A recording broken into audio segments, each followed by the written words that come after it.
बुद्धिमान शिष्य। एक गांव में रहने वाले एक गुरु का शिष्य था जिसके पास ज्ञान तो बहुत था पर वह अपने ज्ञान का उपयोग सही काम में नहीं कर पाता था। गुरु ने अपने शिष्य के विकास के उद्देश्य से उसे गांव के बाहर एक कुटिया में रहने के लिए छोड़ दिया। अब शिष्य के पास एक जोड़ी ही कपड़े थे जिसको वह स्नान के बाद सूखने के लिए टांग देता। अब सभी दिन वह ऐसा ही करता। जब कपड़े सूख जाते तो उनको पहन लेता। एक दिन एक चूहे ने कपड़ों को भी कुतर डाला। उसे चूहे पर बहुत गुस्सा आता है। फिर वह गांव जाकर कपड़ा मांगकर ले आता है और चूहा उसे फिर कुतर डालता है। कपड़े को चूहे से बचाने के लिए उसने बिल्ली पाल ली। अब उसने सोचा कि बिल्ली के लिए दूध कहाँ मिलेगा, तो फिर उसने दूध के लिए गाय पाल ली।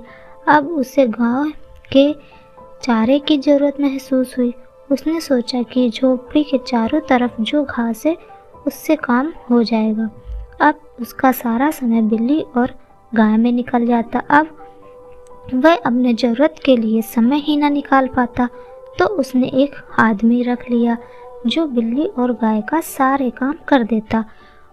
उसे अब उस आदमी पर निगरानी करनी पड़ती, इसलिए उस शिष्य ने एक महिला से शादी कर ली जो सारे काम में निगरानी करती और उसके सारे काम में मदद भी करती। अब ज़रूरत के हिसाब से एक एक करके सारी चीज़ें शिष्य लेने लगा। एक वक्त ऐसा आया कि वह गांव का सबसे अमीर व्यक्ति हो गया और जब काफ़ी समय के बाद उसके गुरुजी वापस आए तो सब कुछ देखकर दंग रह गए। तो उन्होंने एक नौकर से पूछा कि ये सब किसका है, तो नौकर कुछ न बोला पर शिष्य आकर बोला कि गुरुजी, ये सब आपके आशीर्वाद से मुझे मिला है। जिससे गुरुजी देखकर बहुत ही खुश हुए और अपने शिष्य से बोले कि तुमने अपने ज्ञान का सही उपयोग कर लिया।